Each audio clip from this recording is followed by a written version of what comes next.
Would you like to introduce yourself to everybody?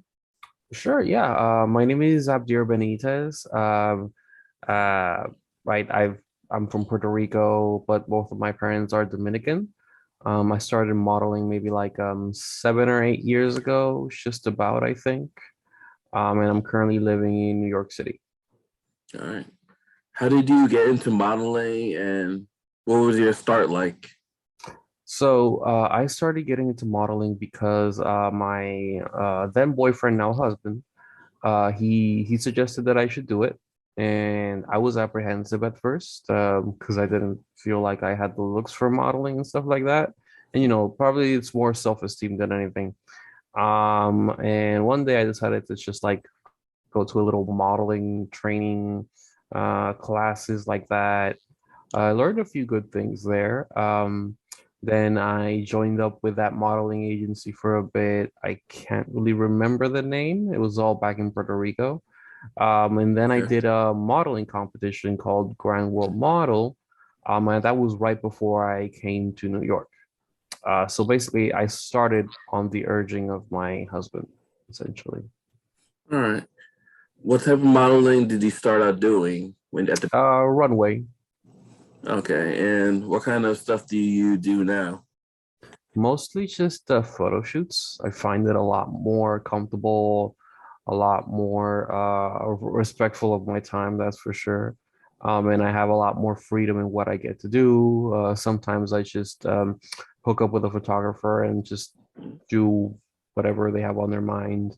Or I come to a photographer with my own ideas about what I want to do for a shoot, and then I do that. I think I've done maybe two shoots, or it's like I'm the one who designs the whole concept and stuff like that. Okay. Yeah. All right. What do you look for when you're working with a photographer? Uh, First of all, that they have a release form, that they have, because I usually look into a photographer. I check what their reputation is. I talk to other models that they might have worked with. I'm in different groups, so I always like, hey, I'm gonna work with this photographer. Um, what's like, have you had an experience with him? So I always ask that before I work with a photographer. Of course, I look at their portfolio of work. If there's like no work of theirs available anywhere, that's usually a red flag. I also tell my husband where I'm going and at what time I'm going, just in case something fishy happens when I'm in a photo Yeah. shoot. So that's kind of the stuff that I do before a photo shoot. There's the other stuff that's preparation, like going to the gym, putting on the makeup and stuff like that, and Yeah. shaving. But that's like a different that's a different aspect. Okay. Are there any like models or artists that inspire you in what you do and like the type of shoots you do? Uh, wow, you're gonna have to make me go look through Instagram to remember the names. I do have a few models Right. and photographers who inspire me. Oh God, I got to remember the name. I probably should have written this down. One of them is let me see if I can find it right now. Uh, no, I owe you that information. I'm gonna have to send it to you later. All right, we could post the link in the description of the video when we upload it later. Yeah, yeah. Bad for me not doing my homework. Apologies. Um, what was your favorite shoot so far in out of all the shoots you've done? So that's a good one. It was a photo shoot. It was a nude shoot. But it was one that I designed. Like I spent months. First of all, I spent months working on my body trying to get as cut as possible. So that was a lot of effort because that was like right when the pandemic ended. So I had gained Yeah. like 20 pounds. So I was like going wild trying to lose all that weight, and I managed to lose it and then some. And I felt that I looked good. So that was one thing I was proud about. And then I spent months finding the props, finding the tools. It was a photo shoot where I got painted in chrome silver. Oh, I think I And saw that one on Instagram. yeah, yeah. So I acquired all the paintings. I hired the painter, I hired the photographer because I wanted to do something really big, really nice for myself. Because it was also, I think, in the same month as my birthday as well, I think. Yeah. And um I looked for like the headpiece. I looked at the concept and how I could tie them all together, tying it to the concept of a Wendigo, tying it to the concept of different things. And it was a lot of homework. Took several months to work at, but I'm very proud and I'm very happy with the results. And even got published in a magazine, so that was pretty good for me. That's pretty good. What are some shoots that you would want to do in the future, or some shows you want to be a part of? So show photo shoots that I would like to do in the future, probably something to do with a bit of drag. I've never done any sort of modeling where I'm presenting as a female or gender non-binary. So that would be interesting just to add that to my portfolio. As far as shows, maybe probably modeling for like a big brand. I've never modeled for a big brand. It's always been local designers, which is nice. I actually have a fashion show later in the evening with a designer that's a friend of mine. So maybe someday, perhaps, modeling in a runway show for a big brand would be nice. I'm not gonna shoot, not necessarily it's gonna be Dolce, but anything nice like that would be pretty good just to add it to your laurels and stuff like that. All right. How do you think social media plays in your networking for getting shoots or finding photographers? Oh, it's very important and very exhausting.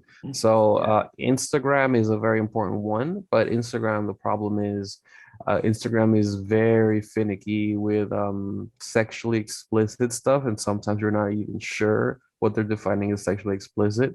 Sometimes a bulge is gonna flag your photo and stuff like that. And even though you have another photo just like that and it's not flagged, it makes no sense. So Instagram isn't always reliable. So I have a Model Mayhem account. I have an Adult Folio account. Adult Folio is more so for erotic photography. Model Mayhem is what I use for mostly stuff with clothes on. Instagram is like the main social media one I use. I don't really use. I know that some models use Twitter, but Twitter feels more like to me the thing you use to promote your OnlyFans account. And since I Yeah. don't have an OnlyFans, I don't use it. Um, then I have different groups on different platforms that I'm a part of from photography and models that I sometimes contact. Hey, I'm in the city. Anyone interested in shooting? And that's something that I tend to do. And that's how I usually find people to work with, aside from the regulars. Since you're open to doing like regular modeling and nude modeling, do you usually try to keep it separate or usually combine it in your portfolio? Well, in the case of Instagram, it's impossible to combine it because Instagram will not let you don't put very sexually explicit stuff. But Yeah. on Instagram, I usually mix stuff up. I think mostly what you'll find on my Instagram is just nude work or very little clothes work because that's like the cheapest thing you could do, just model nude. You just show up there, you take it all off and you just model, and that's very easy and very um uh economic. I'm mixing Spanish and English here. It's very cheap. It's a very cheap thing to do because Yeah. being a modeling doesn't necessarily pay the big bucks. So you got to make do with what you got. In this case, your birthday suit. So, but I do tend to keep them in separate flat platforms, like I mentioned earlier. Model Mayhem is where I keep all of the like normal, I guess we could put it that way, photo shoots and runway shoots. Meanwhile, in Adult Mm. Folio is where I specifically put my nude photography. So I do keep them separate, mostly by the nature of how social media works. Yeah, because for myself, I actually have to make an extra Model Mayhem account just specifically just for regular photos and then for like lingerie and nude. Just because if someone sees one thing, they would assume that's all you do, and then they would try to like, all right, they'll like just get turned off if they see like one thing that's not what they're doing. So I kind of like have it separate, two different accounts. Hmm. Yeah, that's basically what I got to. But I don't really have a nude photography one for Model Mayhem because Model Mayhem is kind of weird with their rules as well. Yeah, because yeah, this kind of changed over the years. So, um, what else do you do outside of modeling? Well, I have a day job because I got to pay my bills. So I'm a Yeah. case manager at an agency.